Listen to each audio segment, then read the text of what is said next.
Bismillahirrahmanirrahim. Assalamualaikum warahmatullahi wabarakatuh.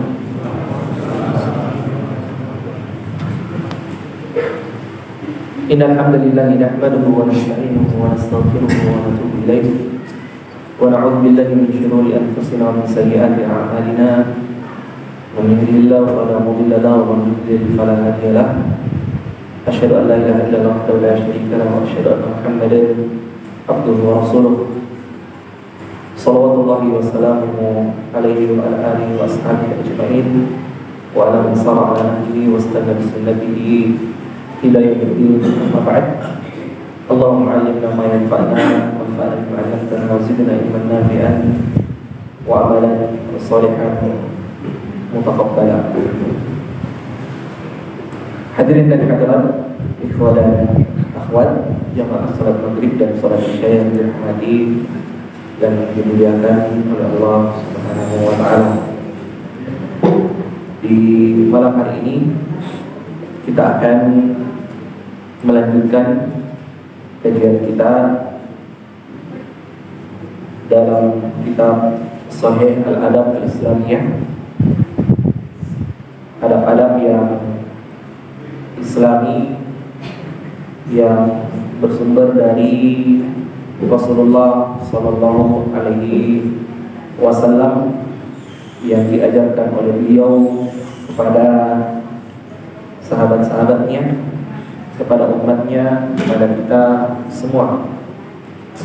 Dan pada malam hari ini kita akan membahas 3 pembahasan ringkas, yang mana pembahasan ini sebenarnya kami yakin kita semua sudah mengetahuinya. Dan penulis buku ini ketika menulis buku ini dan memasukkan 3 pembahasan ini, saya yakin juga sangat sadar bahwa pembacanya sebenarnya sudah banyak yang mengetahui tentang apa yang beliau tuliskan di 3 pembahasan ini. Tapi ternyata ya beliau tetap menulisnya karena memang itu adalah bagian dari ilmu, itu memang bagian dari ajaran Rasulullah SAW, masuk di antara adab-adab yang mesti kita jaga di dalam kehidupan kita sehari-hari. Terlebih biasanya ya hal-hal yang sifatnya kecil, yang kita sudah tahu, yang kita sudah mengerti, terkadang justru hal yang seperti itulah yang sungguh kita sangat membutuhkan untuk selalu diingatkan ya tentang hal itu. Ya, kita punya kecenderungan bahwa hal-hal yang kecil, hal-hal yang kelihatannya remeh, kita tinggalkan, kita abaikan, kita tidak amalkan. Ya, dengan anggapan bahwa itu adalah hal yang kecil, itu adalah hal yang biasa. Padahal ya itu adalah ajaran Rasulullah SAW. Itu adalah sunnah Rasulullah SAW yang diajarkan oleh Rasulullah SAW. Dan sahabat-sahabat Rasulullah SAW ketika berhadapan dengan Rasulullah SAW, ya mereka sangat memperhatikan hal itu, ya, sangat memperhatikan hal itu. Dan itulah bedanya kita dengan sahabat-sahabat Rasulullah SAW. Terkadang ada hal-hal yang kecil yang kita anggap biasa, sahabat-sahabat justru sangat bersungguh-sungguh di dalam memperhatikan masalah itu, baik dalam masalah kebaikan, begitu juga di dalam masalah keburukan. Iya. Seperti yang dikatakan oleh Anas bin Malik, dia pernah mengatakan, ya, innakum la ta'maluna a'malan hiya adaqqu minasy-sya'ri fi a'yunikum wa kunna na'udduha fi ahli Rasulillah sallallahu alaihi wasallam minal mubiqat. Kalian terkadang mengerjakan amalan yang kalian anggap remeh, yang kalian anggap biasa, yang kalian anggap ringan, bahkan lebih ringan dari sehelai rambut di mata kalian. Wa kunna na'udduha fi ahli Rasulillah minal mubiqat. Tetapi kami, sahabat-sahabat Rasulullah yang hidup bersama dengan beliau, melihat apa yang kalian anggap kecil itu, yang kalian anggap enteng itu, ya justru adalah hal-hal yang bisa membinasakan kami ketika kami melakukannya. Justru bisa menjadikan kami menjadi orang-orang yang celaka ketika kami mengerjakannya. Ya, makanya ya kita tetap membahas tentang 3 masalah ini, meskipun ya banyak di antara kita menganggapnya kecil, banyak di antara kita menganggapnya biasa-biasa saja, padahal kita tahu bahwa itu adalah ajaran dari Rasulullah SAW. Apa 3 pembahasan itu? 3 pembahasan ini adalah adab-adab yang berkaitan dengan mendoakan orang yang bersin, adab yang berkaitan dengan orang yang mengantuk, dan adab ketika memakai sendal. Nah, ini 3 pembahasan yang beliau bahas secara ringkas di dalam buku beliau ini setelah pembahasan tentang adab-adab nikah. Kita langsung masuk ke pembahasan adab yang berkaitan tentang mendoakan orang yang bersin. Mendoakan orang yang bersin, kata beliau, tashmitul atis haqqun 'alal muslim. Itu adalah hak bagi seorang muslim. Ya, siapapun yang bersin, dia berhak untuk mendapatkan doa dari saudaranya yang ada di sekitarnya. Dalam hadis yang diriwayatkan oleh Imam Bukhari dan Imam Muslim dari Abu Hurairah dari Rasulullah SAW, beliau SAW bersabda, hakul muslim 'alal muslim khamsun. Ada 5 hak seorang muslim atas muslim yang lainnya. Raddus salam, menjawab salam, iyadatul marid, menjenguk orang sakit, ittiba'ul janaiz, mengantarkan jenazah, ijabatul da'wah, memenuhi undangan, dan yang kelima tashmitul atis, mendoakan orang yang bersin. Dan di dalam riwayatnya Imam Muslim, beliau mengatakan ada 6 haknya seorang muslim atas muslim yang lainnya. Rasulullah SAW menambahkan 1. Beliau mengatakan, idza laqitahu fasallim alaih, kalau kalian bertemu dengannya maka ucapkan salam kepadanya. Wa idza da'aka fa'ajibhu, kalau ada seorang muslim yang mengundangmu maka jawablah undangannya. Wa idza stansahaka fansahhu, dan kalau dia meminta nasihat kepadamu maka nasihatilah dia. Wa idza 'atasa fahamidallaha ta'ala fashammithu, dan kalau dia bersin dan memuji Allah Subhanahu wa taala maka doakanlah. Wa idza marida fa'udhu, dan ketika dia sakit jenguklah. Wa idza mata fattabi'hu, dan kalau dia meninggal dunia antarkanlah jenazahnya. Dalam hadis yang diriwayatkan oleh Imam Bukhari, Rasulullah SAW bersabda, innallaha ta'ala yuhibbul utas, sungguhnya Allah mencintai, menyukai orang yang bersin. Wa yakrahut tatha'ub, dan Allah membenci orang-orang yang menguap, orang-orang yang mengantuk dan menguap. Fa idza atasa ahadukum fahamidallaha ta'ala kana haqqan 'ala kulli muslim sami'ahu an yaqula lahu yarhamkallah. Dan ketika salah seorang di antara kalian bersin lalu dia memuji Allah, maka hak, termasuk di antara kewajiban seorang muslim atas muslim yang mendengarkannya, hendaknya dia mengatakan yarhamkallah. Ya. Jadi mendoakan orang yang bersin itu adalah hak untuk dia, untuk orang yang bersin, Dan untuk orang yang bersin, adabnya adalah an yahmidal atis rabbahu.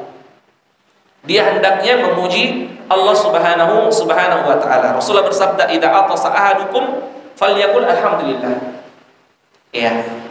Kalau salah seorang di antara kalian bersin, maka hendaknya dia mengucapkan alhamdulillah.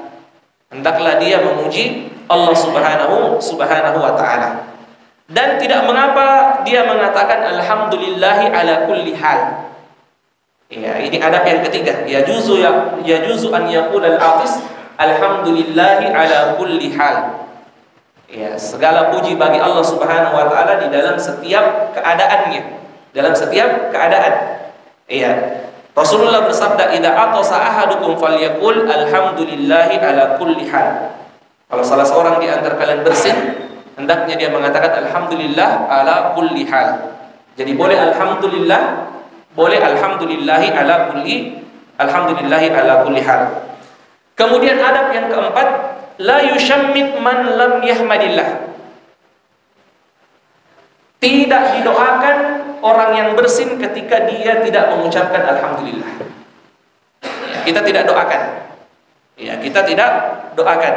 Dari Anas bin Malik dia mengatakan atasa rajulani indan nabi.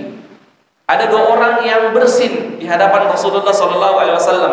Fashammita ahadahuma wa lam yushammit al-akhar. Maka Rasulullah hanya mendoakan salah satu di antara keduanya. Faqala alladhi la yushammithu, maka berkatalah orang yang tidak didoakan, atasa fulan ya Rasulullah fashammithu. Fashammittahu. Ya Rasulullah, si fulan bersin dan kamu mendoakannya. Wa atastu wa lam tushammitni. Ya. Dan saya juga bersin tetapi kamu tidak mendoakan saya. Maka Rasulullah mengatakan, hadza hamidallah ta'ala wa innaka lam tahmadillah ta'ala. Yang satunya ini, yang saya doakan ini, dia memuji Allah. Dia mengatakan alhamdulillah, maka saya doakan. Kamu tadi ketika kamu bersin, kamu tidak memuji Allah, kamu tidak mengucapkan alhamdulillah, maka saya tidak mendoakanmu. Dalam riwayat lain dikatakan, idza atasa ahadukum fahamidallaha ta'ala fashammituhu, fa in lam yahmadillah fala tushammituhu. Jika salah seorang di antara kalian bersin lalu kemudian dia mengucapkan alhamdulillah fashammituhu, maka doakanlah. Tetapi kalau dia tidak mengucapkan alhamdulillah, jangan didoakan. Ya, jangan didoakan. Ini adabnya. Ya, ini adabnya. Terkadang kalau kita mendengarkan orang bersin lalu dia tidak mengucapkan alhamdulillah, ya kadang ada di antara kita yang ingin mengingatkannya. Bagaimana cara kita mengingatkannya? Kita langsung doakan yarhamkallah, yarhamkallah. Ya. Tujuannya untuk apa? Agar dia mengucapkan alhamdulillah, padahal sebenarnya tidak. Kalau dia tidak mengatakan alhamdulillah, tidak usah mengucapkan yarhamkallah. Ya, tidak usah didoakan. Iya. Kemudian yang kelima, la yajuzu an yazida syai'an 'alal hamdi walau dzikran. Dia tidak boleh menambahkan selain ucapan alhamdulillah atau alhamdulillah ala kulli hal, meskipun tambahannya itu adalah zikir-zikir yang baik. Meskipun tambahannya itu adalah zikir-zikir yang baik. Dari Ibnu Umar dikatakan bahwa salah seorang bersin di dekatnya. Faqala alhamdulillahi wassalam ala rasulillah. Ya, segala puji bagi Allah dan keselamatan bagi Rasulullah. Dia tambahkan salam ala rasulillah. Maknanya bagus atau tidak? Bagus maknanya. Ya, zikir yang ditambahkan dengan zikir yang lainnya yang mengandung makna yang baik. Dia memuji Allah dan mengucapkan salam kepada Rasulullah sallallahu alaihi wasallam. Maka Ibnu Umar mengatakan, wa ana aqul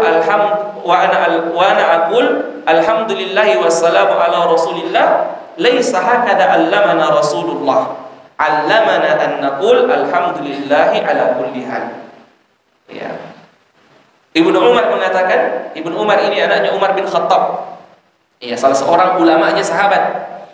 Ya, dia mengatakan, kamu mengatakan alhamdulillah wassalamu ala Rasulillah? Atau apakah saya mesti mengatakan seperti yang kamu katakan? Laisa hakada allamana an-nabiy sallallahu alaihi wasallam. Tidak seperti ini yang diajarkan oleh Rasulullah sallallahu alaihi wasallam. Ya, allamana an naqul alhamdulillah ala kulli hal. Ya, kita diajarkan untuk mengucapkan alhamdulillah ala kulli hal. Dan di sini jamaah sekalian yang dirahmati oleh Allah Subhanahu wa taala, ada faedah yang sangat besar, ada faedah yang sangat penting yang menunjukkan kepada kita bagaimana tata cara beragamanya sahabat. Bagaimana sahabat Rasulullah sallallahu alaihi wasallam di dalam berislam. Mereka mencukupkan diri mereka dengan apa yang diajarkan oleh Rasulullah sallallahu alaihi wasallam. Iya. Seperti yang difirmankan oleh Allah Subhanahu wa taala, "Wa ma ataakumur rasulu fakhudhuhu wa ma nahakum anhu fantahu." Apa yang datang dari Rasulullah ambillah, dan apa yang dilarang oleh Rasulullah SAW tinggalkanlah. Iya. Sahabat selalu mencukupkan diri mereka dengan apa-apa yang diajarkan oleh Rasulullah SAW. Sahabat tadi menambahkan zikir dengan zikir, maknanya bagus.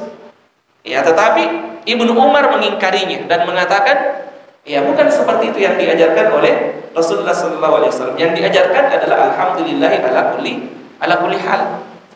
Ya. Karena terkadang ada kecenderungan memang, ya, utamanya kita ini yang yang punya semangat kebaikan sebenarnya, tetapi kemudian tidak mengetahui tuntunan-tuntunan yang benar, yang valid, yang datang dari Rasulullah SAW. Itu terkadang ada kecenderungan untuk berkreasi sendiri di dalam ibadahnya, ya, dengan anggapan itu baik, itu baik, itu baik. Padahal sebenarnya tidak semua hal yang baik itu, menurut kita itu bisa diterima di sisi Allah Subhanahu Wa Taala, bisa dianggap benar di sisi Rasulullah Sallallahu Alaihi Wasallam. Tidak selamanya yang baik itu, tidak selamanya yang baik itu. Seperti yang kita pernah contohkan, doa masuk WC baik atau tidak? Baik. Tetapi kalau dia dipakai, dia dibaca ketika kita ketika kita masuk ke masjid, maka itu menjadi tidak baik, bukan pada tempatnya. Salawat baik, salam kepada Rasulullah baik, tetapi ada tempat-tempatnya yang kalau dia tidak ditempatkan pada tempatnya, itu bisa menjadi tidak baik. Seperti ini tadi, salam kepada Rasulullah baik, tetapi bukan pada tempatnya. Di beberapa pertemuan lalu kita mengatakan azan baik atau tidak? Baik. Tetapi kalau dia ditempatkan bukan pada tempatnya, seperti misalnya ketika ada orang yang mau ditempatkan di liang lahat, lalu kemudian ada yang azan, itu baik atau tidak? Tidak. Kenapa? Karena azan itu disyariatkan tujuannya untuk memanggil orang yang ingin pergi ke masjid, untuk menyampaikan bahwa itu adalah masuknya waktu sholat. Nah, begini cara beragamanya sahabat-sahabat Rasulullah Sallallahu Alaihi Wasallam. Dan di banyak hal, seperti contoh yang lain, misalnya ketika kita ingin makan, kita mengatakan Bismillah. Kenapa tidak ditambah Ar-Rahmanir-Rahim? Karena seperti itu yang termaktub di dalam hadis. Idza akala ahadukum ta'aman falyaqul Bismillah. Apakah Ar-Rahman Ar-Rahim tidak baik? Baik sekali, itu nama Allah. Itu sifat-sifat Allah Subhanahu Wa Taala, tetapi tidak ditambahkan ketika kita memakan, karena seperti itu dalilnya. Kita hanya mengucapkan Bismillah saja. Seperti itu. Wallahu a'lam.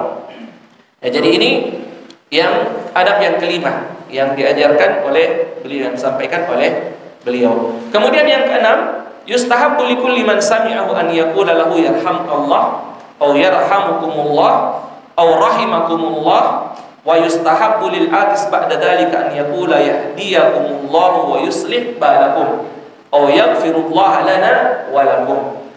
Disunnahkan bagi orang yang mendengarkan orang yang bersin, yang ketika dia bersin dia mengucapkan alhamdulillah dengan mengucapkan yarhamkallah atau yarhamukumullah atau rahimakumullah atau rahimakumullah.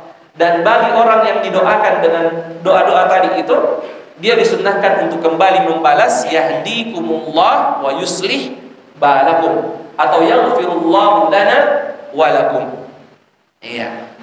Ini doanya. Jadi bukan seperti yang diucapkan oleh, maaf, kebanyakan orang tua kita dulu ketika ada yang bersin, dia kemudian mengatakan Allah jago bolok.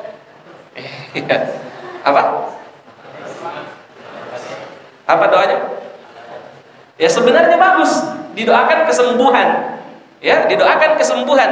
Tetapi bukan itu yang dibaca. Kenapa? Karena tidak semua orang yang bersin itu kena flu. Tidak semua. Baiknya orang yang bersin itu mengatakan alhamdulillah, lalu kemudian orang yang mendengarkannya mengatakan yarhamkumullah, baru kemudian dibalas lagi yahdikumullah wa yuslih balakum. Semoga Allah memberikan hidayah kepadamu dan memperbaiki keadaanmu. Itu artinya yahdikumullah, semoga Allah memberikan hidayah kepadamu, wa yuslih balakum, dan memperbaiki keadaanmu, atau yaghfirullah lana wa lakum, semoga Allah mengampuni kami dan kamu. Ini doanya. Kemudian yang ketujuh adabnya, idza ja'ahul 'utas falyadha yadahu aw thawbahu ala famihi wal yukhfid sawtahu. Kalau seseorang tiba-tiba ingin bersin, maka hendaknya dia meletakkan tangannya di mulutnya atau pakaiannya di mulutnya, Ya, dan hendaknya dia berusaha untuk memelankan suara bersinnya. Ya, memelankan suara bersinnya. Dari Abu Hurairah dia mengatakan bahwa Rasulullah SAW kana idza atas ghatta wajhahu biyadihi. Adalah Rasulullah ketika dia bersin, dia menutup wajahnya dengan tangannya, au bi thawbihi, atau dengan pakaiannya, wa ghadda biha sautahu, dan dia memelankan suara bersinnya. Ya, kalau kita mungkin ada yang sebaliknya kadang. Kalau bersin semakin bersin, apalagi kalau sudah berulang-ulang semakin dikeraskan. Ya, bagaimana contohnya? Ada yang mau contohnya? Ya, ada yang seperti itu. Ya, kalau bersin dia kasih keras, tidak sengaja memang dia keraskan itu bersinnya. Ya, dia jadikan itu candaan. Ya, dia jadikan itu candaan. Itu bukan adab. Itu menyelisih adab pakaian. Karena disunahkan untuk dipelankan itu suara bersin. Dan disunahkan untuk menutup mulut dengan tangan atau dengan pakaian. Ya, apalagi kalau antum bersin pas di depan wajahnya orang. Itu paling disyariatkan itu. Jangan biarkan begitu saja. Ya, jangan pas kita berhadap-hadapan mau bersin, ya pokoknya kesempatan ini. Jangan. Ya, sunnahnya itu ditutup mulut, ya bahkan disebutkan ditutup wajahnya Rasulullah dengan tangan atau dengan pakaiannya. Nah, ini yang ketujuh. Kemudian yang kedelapan, idza taqarrara al-utas min insanin mutatabi'an, kalau bersin tidak berhenti, terus berlanjut, fasunnah an yushammitahu li kulli marrah, maka disunnahkan untuk terus mendoakannya ila an yablugha 3 marrat, sampai 3 kali. Ya, sampai 3 kali. Dia bersin, dia mengatakan alhamdulillah, kita mengatakan yarhamkallah. Bersin lagi, dia mengatakan alhamdulillah, kita mengatakan yarhamkallah. Kemudian bersin lagi dan mengatakan alhamdulillah, kita katakan lagi yarhamkallah. Kalau dia bersin lagi, ya, apa yang kita lakukan? Kalau dia bersin lagi dan dia mengatakan alhamdulillah, ya, apa? Berobatlah.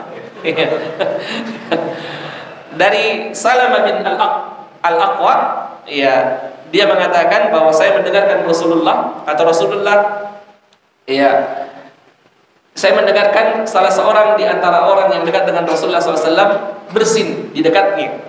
Faqala lahu yarhamkallah. Rasulullah mengatakan yarhamkallah. Tsumma atasa ukhra faqala lahu Rasulullah ar-rajul mazkum. Iya. Kemudian dia bersin lagi. Lalu kemudian Rasulullah mendoakannya. Begitu seterusnya sampai 3 kali, dan setelah 3 kali Rasulullah mengatakan ar-rajulul mazkum. Ya, orang ini sedang sakit flu.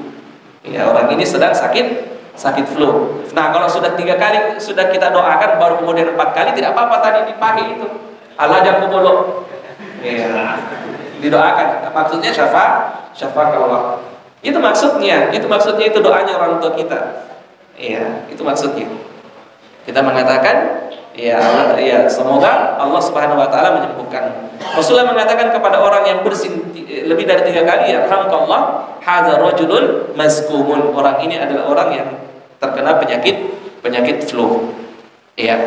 Dan bahkan bersin ini ketika ada orang yang bersin, meskipun dia bukan non muslim, kata beliau, kita tetap mengatakan yahdikumullah, ya, wa yuslih balakum. Ya, disebutkan dalam hadis yang diriwayatkan oleh Abu Musa Al-Asy'ari, pada ada seorang Yahudi ya bersin di dekat Rasulullah SAW, yang mana mereka ingin ya agar Rasulullah mengatakan kepadanya yarhamkumullah, tetapi Rasulullah mengatakan yahdikumullah wa yuslih balakum. Ya, yahdikumullah wa yuslih balakum. Rasulullah tidak mengatakan yarhamkallah, tetapi Rasulullah hanya mengatakan yahdikumullah wa yuslih balakum. Semoga Allah memberikan hidayah kepadamu. Karena orang yang non-muslim tidak didoakan untuk mendapatkan rahmat. Iya. Jadi langsung kita mengatakan yahdikumullah wa yuslih balakum. Ini yang berkaitan tentang bersin. Nah, bagaimana tentang at-tasawuf, tentang menguap? Yang tadi kita sebutkan di pembahasan pertama bahwa Allah lebih menyukai bersin wa yakrah at-tasawuf. Dan tidak menyukai orang-orang yang ketika dia mengantuk dia kemudian menguap. Nah, menguap ini apa adabnya? Ya, seperti apa yang diajarkan Rasulullah SAW kepada orang-orang yang didatangi ngantuk lalu kemudian dia menguap. Rasulullah mengatakan, "Amma tasawuf, adapun tasawuf, fa inna ma huwa minasyaitan." Maka sesungguhnya tasawuf menguap itu datangnya dari syaitan. Fa idza tasa'aba ahadukum falyaruddahu mastata'. Kalau salah seorang di antara kalian ingin menguap karena mengantuk, maka hendaknya dia berusaha untuk menahannya sebisa mungkin. Fa inna ahadakum idza tasa'aba dhahika minhu syaitan. Karena salah seorang di antara kalian sesungguhnya kalau dia menguap, syaitan akan menertawainya. Ya, syaitan akan menertawainya.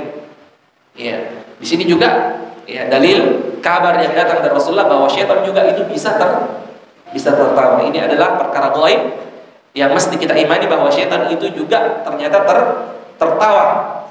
Ya, syaitan juga tertawa, dan salah satu di antara penyebabnya tertawa adalah ketika melihat seorang muslim itu mengantuk. Iya.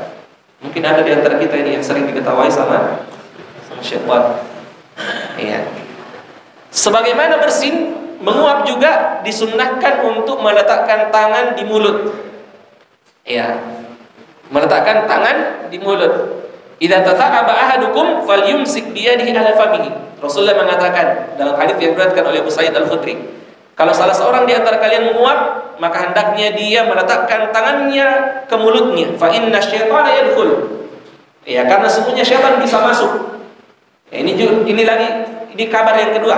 Tadi kabar syaitan tertawa, kemudian kabar syaitan bisa masuk. Ya, syaitan bisa masuk. Kapan? Ketika seorang menguap. Ya, jadi syaitan atau jin. Ya, kita tidak tahu hakikatnya. Ya, dari mana kita tahu hakikatnya? Dari Al-Quran atau sunnah-sunnah Rasulullah SAW. Karena tidak ada yang paling mengerti tentang makhluknya kecuali Allah Subhanahu Wa Taala. Ya, dan tidak ada yang mengetahui perkara yang gaib kecuali orang-orang yang disampaikan perkara yang gaib itu oleh Allah Subhanahu Wa Taala kepadanya. Ya. Allah mengatakan alimul ghaibi fala yudhiru ala ghaibihi ahada. Allah itu maha mengetahui yang gaib. Fala yudhiru ala ghaibihi ahada. Dia tidak akan menampakkan yang gaib-gaib itu kepada siapapun. Iya. Makanya kalau ada orang yang mengaku bisa melihat syaitan, itu ulama kita mengatakan sebenarnya ada jinnya itu. Ya, karena manusia tidak akan mungkin bisa melihat syaitan. Yang menjadikannya bisa melihat syaitan karena jin yang ada di tubuhnya. Ya, berdasarkan ayat tadi, Allah tidak akan menampakkan perkara yang gaib itu kepada siapapun. Illa liman irtada min rasul. Kecuali kepada siapa yang Allah Subhanahu wa taala ridhoi dari kalangan para rasul. Allah Subhanahu wa taala memperlihatkan yang gaib-gaib kepada mereka, kepada para nabi dan para rasul itu. Nah, apa-apa yang datang dari Al-Quran, apa-apa yang datang dari Rasulullah yang berkaitan dengan perkara yang gaib, itu harus kita imani. Ini masuk sedikit masalah akidah. Ya, di dalam Al-Quran disebutkan bahwa ada makhluk yang bernama jin, maka kita harus meyakini itu. Ada makhluk yang bernama syaitan. Bahkan di dalam Al-Quran ada surat yang bernama surat jin. Dan Rasulullah SAW mengabarkan bahwa syaitan itu punya sifat-sifat tertentu. Dia punya sifat tertawa, bisa tertawa. Seperti hadits yang tadi. Dia bisa masuk ke tubuhnya seseorang. Itu harus kita imani. Dan riwayat lain dikatakan syaitan itu yajri majrad dam, mengalir di tubuhnya manusia seperti mengalirnya darah. Harus diyakini itu. Ya, harus diyakini itu. Ya, karena itu kabarnya dari Rasulullah sallallahu alaihi wasallam. Ada yang mengatakan tidak masuk akal. Ya, ada makhluk halus masuk ke tubuhnya orang. Ya. Kita katakan coba lihat kabel itu. Kabel. Ya. Colok di tempatnya, coba itu kabel. Ya, dan lihat apakah ada listriknya. Dia mengatakan tidak bisa dilihat. Tapi bisa dirasa, dia bilang dia bisa dirasa. Begitu juga dengan jin. Tidak bisa dilihat, tetapi bisa dirasakan. Orang-orang yang dirasuki jin itu merasakan bahwa ada syaitan di dalam tubuhnya. Dan salah satu di antara syariat yang diajarkan oleh syariat kita ketika ada orang yang kena penyakit yang seperti itu adalah dengan meruqyahnya dengan ayat suci Al-Quran dan doa-doa yang ma'thur yang datang dari Rasulullah Sallallahu Alaihi Wasallam. Jadi syaitan bisa masuk ke tubuhnya manusia. Salah satunya di antaranya adalah karena menguap tidak menutup mulut. Syaitan bisa masuk. Iya. Sedikit tambahan juga, syaitan bisa masuk ke tubuhnya manusia, jin bisa merasuki manusia karena beberapa sebab yang lainnya, seperti ketika dia terlalu bersedih, tidak bisa menahan dirinya. Dia terlalu senang, tidak bisa menahan dirinya. Terlalu takut, tidak bisa menahan dirinya. Ya, atau terkadang jin itu bisa masuk karena disuruh oleh dukun-dukun. Ya, disuruh oleh dukun-dukun untuk masuk mengganggu manusia. Bisa juga jin itu masuk ke tubuhnya manusia karena manusia itu mungkin saja mengganggunya tanpa disadari. Ya, mengganggunya. Makanya ketika kita masuk ke tempat-tempat yang jarang berpenghuni, tidak berpenghuni jarang, bukan juga keramat. Ya, pokoknya hatta di rumah, kalau kita punya rumah, apalagi rumah-rumah yang besar, punya 5 kamar, 6 kamar yang ditempati cuman 1 kamar, terus kamar-kamar yang lain, ruangan-ruangan yang lain tidak pernah ditempati, ya kita disunahkan untuk sekali-kali sholat di tempat itu. Ya, dan ketika kita masuk ke tempat-tempat yang jarang ditempati itu, kita disunahkan untuk membaca doa. Ya, salah satu di antara doa yang diajarkan untuk dibaca, Allahumma inni a'udzubika min syarri ma khalaq. Ya, a'udzubika min syarri ma khalaq. Ya, dan doa-doa yang lainnya. Ya, seperti itu. Nah, ini tadi. Jadi kita kembali, Rasulullah mengabarkan bahwa syaitan masuk ke tubuhnya orang ketika dia menguap dan dia tidak menutup mulutnya. Iya. Apalagi ketika dalam sholat. Ya, ketika dalam sholat, dari Abu Hurairah Rasulullah SAW bersabda, "Naha anis sajli fis shalah wa an yughtiyar rajulu fahu." Ya, Rasulullah melarang seorang ketika sholat untuk tidak bersedekap as-sadl, meluruskan saja tangannya, dan Rasulullah melarang menutup mulutnya ketika dia sholat. Tetapi ketika dia tasawuf, ketika dia sholat lalu kemudian menguap, pelarangan itu menjadi hilang. Ya, pelarangan itu menjadi hilang. Rasulullah mengatakan, "Idza tata'aba ahadukum fis shalah." Kalau salah seorang di antara kalian menguap ketika dia sholat, falyaqdhim mastata'. Hendaknya dia melawannya sebisa mungkin. Fa inna syaitana yadkhul. Karena sungguhnya syaitan itu masuk. Dan Rasulullah SAW mengatakan, falyatu yadahu ala fihi. Dan hendaknya dia meletakkan tangannya di mulutnya ketika dia tasawuf. Ketika dia menguap. Ya, jadi hukum asalnya tidak boleh menutup mulut ketika kita sholat, tidak boleh ditutup mulut. Tetapi pelarangan itu menjadi hilang. Ya, pelarangan itu menjadi hilang ketika ada yang menyebabkan kita menutupinya. Ya, ada yang menyebabkan kita menutupinya. Ya, seperti ketika kita mengantuk. Ya, termasuk mungkin yang kemarin ini banyak ketika ada virus yang kita khawatirkan. Ya, ada virus yang kita khawatirkan, maka tidak mengapa menutup ini karena ada hajat, ada keperluan untuk melakukan itu.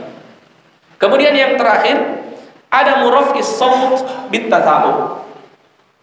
Ya, sebagaimana tadi bersin, menguap juga tidak boleh dengan mengeraskan suara. Ya, tidak boleh dengan mengeraskan suara. Ya. Menguap saja itu bisa menyebabkan syaitan tertawa. Apalagi kalau ada suaranya. Rasulullah mengatakan, wa idza qala ha, apa itu ha? Itu harus menguap. Apa yang dia sebut? Ha. Ya. Ha. Ya. Rasulullah mengatakan, dohika minhu syaitan. Syaitan tertawa kepadanya. Menguap saja tanpa ada suara, syaitan tertawa. Apalagi kalau sudah ada suaranya. Ya, jadi kalau kita menguap, tahan sebisa mungkin. Kalau kita ngantuk, tahan sebisa mungkin. Dan jangan sampai, kalau memang ya susah untuk tidak keluar, jangan sampai ada suara yang keluar sampai kita kemudian menyebutkan huruf itu tadi, ha. Kita mengatakan ha, ya ketika kita ngantuk. Itu bisa diketawai oleh syaitan. Nah, ini adab-adab yang berkaitan tentang bersin dan mengantuk. Kemudian kita pindah ke pembahasan yang ketiga, ada buluk sinial. Ini juga disebutkan secara ringkas oleh beliau. Adab-adab memakai sendal. Yang pertama, at-tayammun fi lubsin na'al. Selalu mendahulukan kanan ketika memakai sendal. Aisyah mengatakan bahwa in kana Rasulullah sallallahu alaihi wasallam la yuhibbu tayammun fi tuhurihi wa idza tatahhar wa fi tarajjulihi idza tarajjal wa fi inti'alihi idza ta'ala. Rasulullah sallallahu alaihi wasallam kebiasaannya itu beliau sangat senang mendahulukan yang sebelah kanan. Ketika beliau bersuci, berwudu, dia mulai dari sebelah kanan. Ketika beliau berhias, menyisir rambutnya, dia mulai dari sebelah kanan. Dan ketika beliau memakai sandal, beliau memulai dengan kaki kanan. Wal bad'u bisyimali indal khala. Dan mendahulukan yang kiri ketika melepasnya. Ya, ketika melepaskan sandal, didahulukan melepaskan yang kiri. Ya, didahulukan melepaskan yang kiri. Kata Rasulullah SAW, liyakunil yumna awwalahuma tun'al wa akhirahuma tunza. Hendaknya yang sebelah kanan itu adalah yang pertama memakainya, dan sebelah kanan juga yang paling terakhir melepaskannya.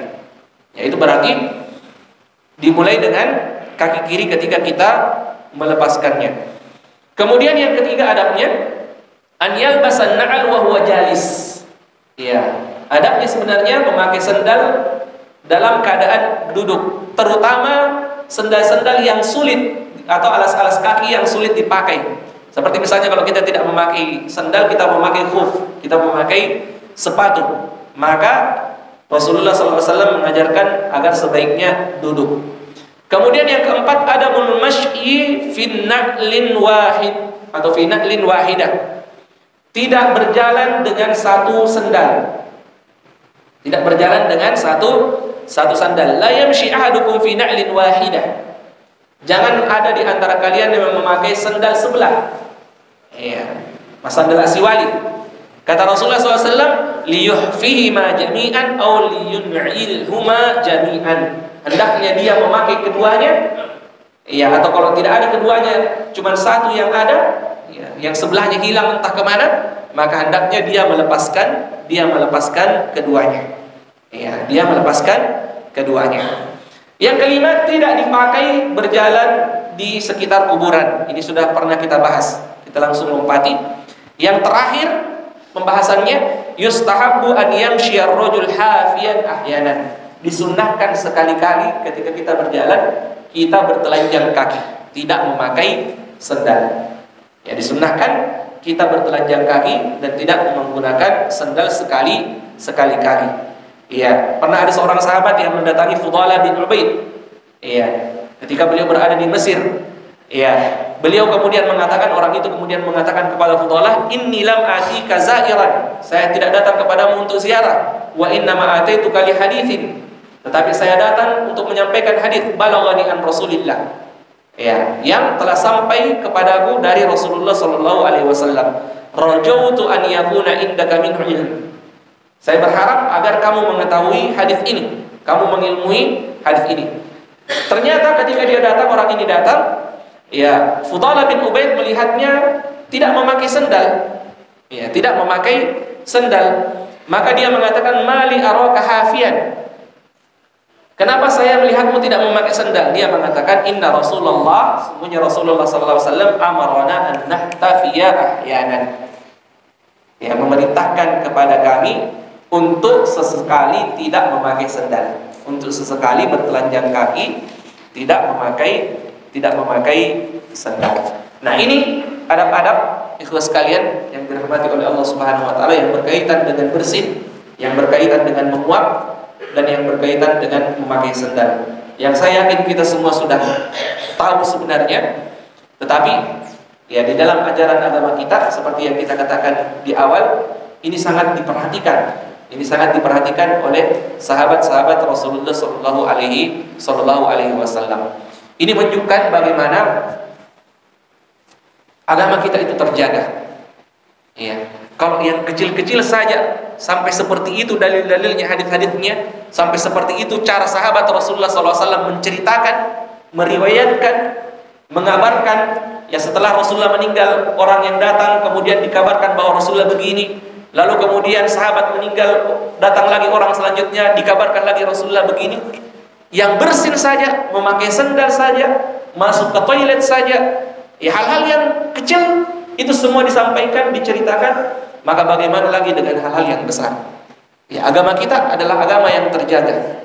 Ya, agama kita adalah agama yang terjaga, Makanya jangan heran, ya masalah sholat itu mulai dari takbirnya Rasulullah SAW sampai salamnya itu bagaimana riwayat-riwayat itu sangat banyak datang. Ya, karena memang ya agama ini datang dengan diriwayatkan. Ya, agama ini datang dengan diriwayatkan. Ya, begitu hadis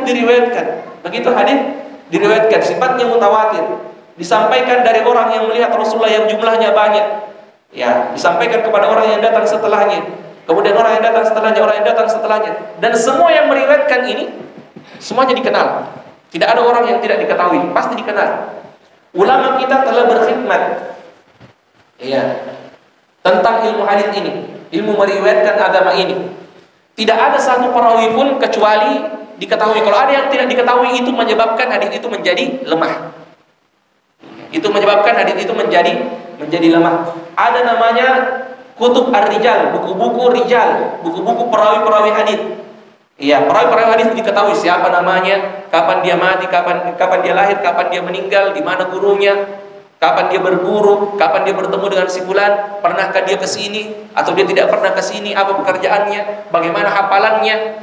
Itu disebutkan semua oleh para ulama kita. Kalau ada satu yang meriwayatkannya tidak dikenal siapa itu yang bilang seperti itu, maka itu bisa menyebabkan hadis itu ditolak. Ini menunjukkan bahwa agama kita adalah agama yang terjaga. Apa yang ada di zaman Rasulullah itu juga yang ada di zaman sekarang. Islam yang ada di zaman Rasulullah itu juga Islam yang ada di zaman sekarang ini. Ini mungkin ikhwas sekalian yang dirahmati oleh Allah Subhanahu wa taala, masih ada waktu ya. Masih ada waktu. 4 menit untuk tanya jawab. Kalau ada yang mau diperjelas yang berkaitan dengan yang kita bahas, dipersilahkan.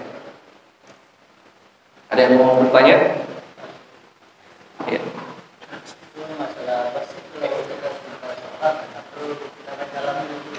Tidak. Kalau bersin, kalau sebentar sholat tidak. Langsung ditutup tangan saja. Iya. Pernah terjadi di zamannya Muawiyah, di zamannya Rasulullah, ketika Muawiyah kalau saya tidak salah masuk. Lalu kemudian ya ketika dia masuk di safnya orang yang sholat yang bersama dengan Rasulullah, ada orang yang bersin. Lalu dia mengatakan yarhamkallah. Maka para sahabat memberikan isyarat kepadanya untuk diam. Lalu dia semakin mengatakan, kenapa kalian ini? Ya, dia bersin dan saya mendoakannya. Kenapa kalian melarang saya? Sampai ada sahabat yang memukul pahanya untuk mengisyaratkan agar dia diam. Ya, barulah kemudian dia tersadar, oh saya dilarang untuk ya berbicara ketika saya sholat. Ya, dulunya sholat tidak seperti kita. Sahabat-sahabat dulunya itu sholat bersama dengan Rasulullah SAW. Ketika Rasulullah masih hidup, ya di situ juga sahabat belajar mana yang boleh, mana yang tidak boleh. Kalau sekarang kita sudah pelajari semuanya sebelum kita sholat. Ya kalau dulu tidak. Ya kalau dulu terjadi, dilaksanakan, dan kalau ada yang boleh, ada yang tidak boleh, nanti Rasulullah yang menegurnya. Nah setelah salam, Rasulullah kemudian memanggilnya. Dia mendatangi Rasulullah, lalu kemudian Rasulullah mengatakan kepadanya, ya bahwa sholat itu tidak boleh, ya ada perkataan manusia, la yasluh fihi kalamun nas, tidak boleh ada perkataan manusia di situ. Ya, innama huwa at-takbir wa qiraatul Quran. Semuanya sholat itu adalah takbir dan bacaan Al-Quran. Ya, di sini kemudian Muhammad mengatakan, di sini saya melihat bagaimana Rasulullah SAW itu ya sebagai sosok yang teladan, sosok seorang guru. dia tidak menghardik saya, dia tidak memarahi saya, dia tidak mencela saya, tetapi dia mengajarkan dengan cara yang baik. Ya, ini yang diajarkan oleh Rasulullah Sallallahu Alaihi Wasallam. Jadi tidak boleh kalau sementara kita sholat. Ya, termasuk tidak boleh ketika kita berada di toilet. Ya, kita berada di toilet, lalu kemudian kita bersin dan mengatakan alhamdulillah dengan suara keras. Kenapa? Karena lafzul jalalah baik. Apa itu lafzul jalalah? Tulisan Allah, lafaz Allah, baik itu disebutkan atau dia ditulis, dia tidak boleh dimasukkan di tempat-tempat yang tidak layak. Ya, jadi kalau antum di WC, kalau kita di WC dan bersin, kita tidak mengucapkannya. Ya, kita tidak mengucapkan alhamdulillah. Boleh ketika nanti kita keluar misalnya, kalau selangnya tidak berlangsung lama. Ya, karena ada juga ikhwah itu, ya, baru-baru belajar, baru-baru semangat berislam, pokoknya Islami semua. Ya, sampai pernah ada ikhwah itu yang murojaah di WC. Dia samakan ketika dia nyanyi waktu dia belum kena hidayah. Dia menyanyi di WC setelah dia tobat, setelah dia mendapat hidayah, dia ganti itu nyanyian menjadi bacaan Quran, murojaah juz amma di WC. Tidak boleh. Ya, tidak boleh. Ya, di WC. Jadi itu tempat yang tidak boleh ada lafzul jalalah, ada bacaan-bacaan Quran, zikir-zikir ketika kita berada di dalamnya. Allah. Ada yang lain? Iya. Bersinnya anak baik. Ya, yang belum bisa. Tidak mengapa kita doakan. Tidak mengapa yang belum bisa memang untuk mengatakan alhamdulillah. Ya, tidak mengapa kita doakan. Jadi di setiap hukum itu ada mustathnayat.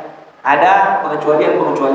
Itu tadi hukumnya yang mengatakan tidak didoakan, yang tidak mengucapkan alhamdulillah, itu bagi yang memang bisa mengatakannya. Ada orang bisu tidak bisa mengucapkan alhamdulillah, jangan bilang tidak usah didoakan, itu tidak pernah mengucapkan alhamdulillah, tidak. Ya. Ada anak kecil yang belum bisa berbicara, dia bersih, kita kemudian mengatakan tidak mengucapkan alhamdulillah, saya tidak doakan, tidak, tetap didoakan. Jadi seperti itu. Semua ini ada mustathnayatnya, ada hukum-hukum itu yang sifatnya ada pengecualian. Seperti itu. Ada yang lain? Masih ada 2 menitan. Sudah? Iya. Iya. Azan, iya. Iya.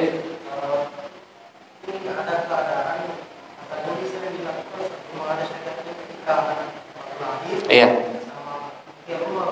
Iya. Anak baru lahir itu ada dalilnya meskipun diperselisihkan ulama kesahihannya. Ada yang mengatakan sahih diamalkan, yang mengatakan tidak sahih tidak diamalkan. Tapi kalau pindah rumah? Ruqyah rumah. Sebenarnya bukan ruqyah rumahnya, tetapi ada dalil yang mengatakan bahwa syaitan itu lari ketika mendengarkan azan, mendengarkan suara azan. Ketika muadzin memandangkan azan, maka syaitan pergi. Syaitan pergi dari masjid itu. Syaitan lari dari masjid. Jadi kalau ada orang yang selalu lari kalau dengarkan azan, ya kita tidak bilang syaitan, antum itu yang bilang syaitan. Saya cuma bilang kebiasaannya syaitan itu lari ketika dia mendengarkan azan. Kapan dia kembali ke masjid? Kalau azannya sudah selesai, kembali untuk menggoda orang-orang yang ingin sholat, menyampaikan apa yang tidak pernah dia pikirkan, terpikirkan semua di dalam sholatnya. Ya, begitu disebutkan dalam hadis. Dan nanti kalau qomat, syaitan kembali lagi. Ya, nanti dia kembali kalau sudah selesai qomat dan mengganggu lagi orang yang sedang sholat. Nah, dari sini peruqyah biasanya istinbat, mengambil dalil umum yang kemudian mengatakan ya azan juga ketika kita meruqyah orang atau kita meruqyah yang lainnya, yang misalnya ini ya. Ya, jadi dalilnya sifatnya umum. Yang mengatakan itu tidak mengapa diamalkan, yang mengatakan tidak perlu, ya cukup membaca doa-doa, ya maka memilih membaca doa-doa saja. Sudah ya? Ya sudah, kita tutup dengan membaca doa kafaratul majelis. Subhanallah wa bihamdihi, asyhadu an la ilaha illa anta, astaghfiruka wa atubu ilaik. Wassalamualaikum warahmatullahi wabarakatuh.